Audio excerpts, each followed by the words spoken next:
Et c'est presque du direct, c'est le meilleur de la revue de Presque avec Nicolas Canteloup et Julie. Samedi, c'est donc l'acte 20 des Gilets jaunes. Le dernier a été marqué par la blessure de cette Geneviève Leguet, justement, et par la petite phrase d'Emmanuel Macron. À cet âge-là, on ne se met pas dans des situations comme ça. Alors écoutez, c'est scandaleux. Oui, bonjour, monsieur Alaga. Bonjour, monsieur le président. Merci pour le gâteau hier. J'ai une délicate attention. À cet âge-là, je t'en ficherais. Quand vous dites à cet âge-là, même Leclerc, je t'en ficherais, je vous en ficherais, moi, cet âge-là. Bonjour, monsieur Giscard d'Estaing. Oui, bonjour. On est bien content de vous entendre. Oui, je sais pas, Madoué. Je suis colère. Je suis remonté comme une Julie. Oui, remonté comme une pendule. Vous l'avez autour de la table. Monsieur Cabral l'avait, le plus réactif de tous. Alors que monsieur Abécard reste silencieux tel une lecture. On peut se mettre aussi. Écoutez, est-ce que vous avez entendu le Macron? Alors quand on est vieux, on reste chez soi, c'est ça le message? On n'a plus le droit de manifester. On est tout juste bon à avoir Alzheimer. Mais moi, demain, je vous le dis. J'aurais prévenu. Je serai dans la rue. Nous, les vieux, on gueule si on veut. Le troisième âge, on est des sauvages. J'ai le slogan. Les beaux slogans. Nous, les vieux, on gueule quand on veut. Le troisième âge, Oui, on a bien entendu. Bon, elle vous plaît pas, donc, cette phrase d'Emmanuel Macron, apparemment. Hein. Mais franchement, même Leclerc, mais il croit quoi? Que passer 80 balais, on est juste bon à jouer au Scrabble, les yeux dans le vide, avec des aides-soignantes en bavant sa camomille. Oh là là, mais arrêtez. Mais vous avez l'image, Oh, oui, on a l'image. Mais je t'en foutrais, moi, des vieux fragiles qui peuvent pas manifester. Moi, je vais aller fracasser dès demain du CRS avec mon déambulateur et piller des boutiques Audica. Oui, je vais payer des boutiques. Moi, je m'en fous de faire casser les dents par les flics. De toute façon, j'en ai plus.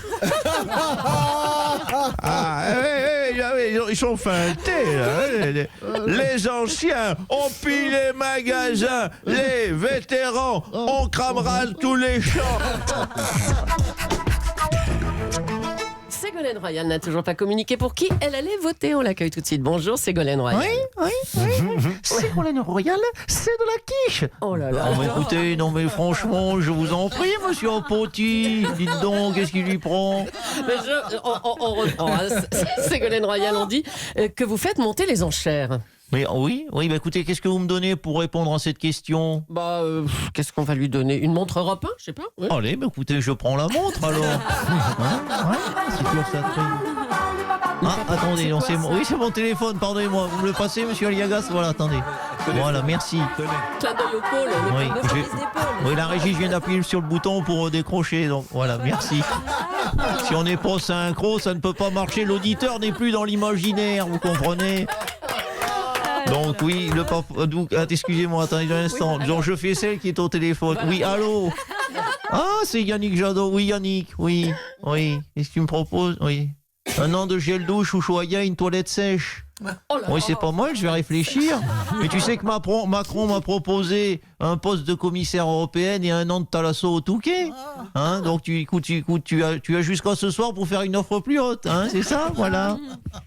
Et là, elle raccroche. Là, elle raccroche, qui a marqué, donc peut-être un bruit de, je ne sais pas, en régie. Non, on n'a plus. Peut-être que la régie a cramé aussi. Oui, voilà. La régie est en feu. La régie est en feu. Oui, très bien. C'est Jadot qui n'avait pas accroché. Oui, ça doit être un téléphone filaire. Le temps que le truc arrive au bout du fil. Alors, on en était où, madame Julie? Je voulais savoir si c'était bien moral de monnayer son soutien comme ça, comme vous le faites. Oui, mais vous me donnez quoi pour répondre? Je vous ai déjà donné une montre Europe 1. Oui, d'accord, mais entre-temps, RTL m'a proposé un café et la valise RTL. Désolé, hein. C'est autre chose, alors bon, on vous laisse. Hein. Merci Ségolène Royal. Ça, il est parti au bon moment. Bravo, le texto. J'ai un texto qui est arrivé. Oui, bravo, la régie. Oui. C'est Dupont-Aignan qui me propose une semaine, tout compris, dans sa résidence à temps partagé de Palavas-les-Flots, en échange de mon soutien. Mais écoutez, je vais aller de ce pas lire son programme à Dupont-Aignan. C'est ça. Allez, à bientôt, Ségolène Royal.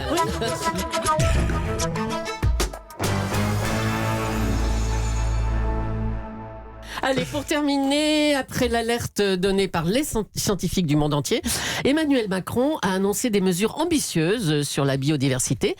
Le président est-il devenu vert? C'est la nouvelle question du jour. Mais alors, le président est-il devenu vert? Oui. Mais bien sûr que non, ne soyez pas naïve, Madame Leclerc. Jean Lassalle, vous n'avez pas été convaincu, on dirait. Hein? Mais bien sûr que non, Emmanuel Macron n'est pas vert.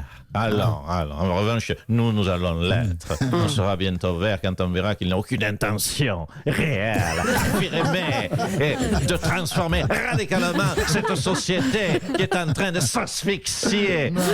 Qu'est-ce qui vous déplaît? Non, je me suis un peu emballé. Je n'avais pas de réplique sur mon texte qui était marqué, donc j'étais un peu à court d'arguments. Moi, j'ai du mal à Le corps enchaîner l'a à emporté chaque sur fois. l'esprit.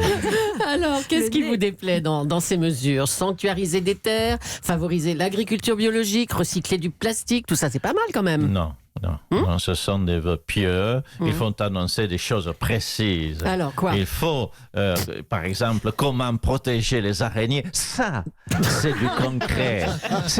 Oui, mais c'est facile d'être goguenard. C'est important, les araignées, parce qu'elles nettoient les moucherons morts qu'on a tous dans la barbe. Monsieur Cabrol le sait. Il faut protéger les hérissons. C'est une urgence. On a besoin de hérissons pour se curer les dents. Il faut. Mais d'où croyez-vous qu'ils viennent, les curés dents? Il faut, c'est une urgence, avant l'été, protéger les marécages. Sinon, où va-t-on se baigner pendant les vacances? Tout ça doit être précisé dans le projet. À la campagne, est-ce que vous voyez une chute de la biodiversité, vous, monsieur Lassalle? Mais bien sûr que je la vois. Ah. Au quotidien, en réel, c'est concret. C'est-à-dire? Déjà, rien que dans mon nez. C'est sûr. La population d'abeilles et de mouches a chuté de 70%. J'exige que l'État sanctuarise mon nez.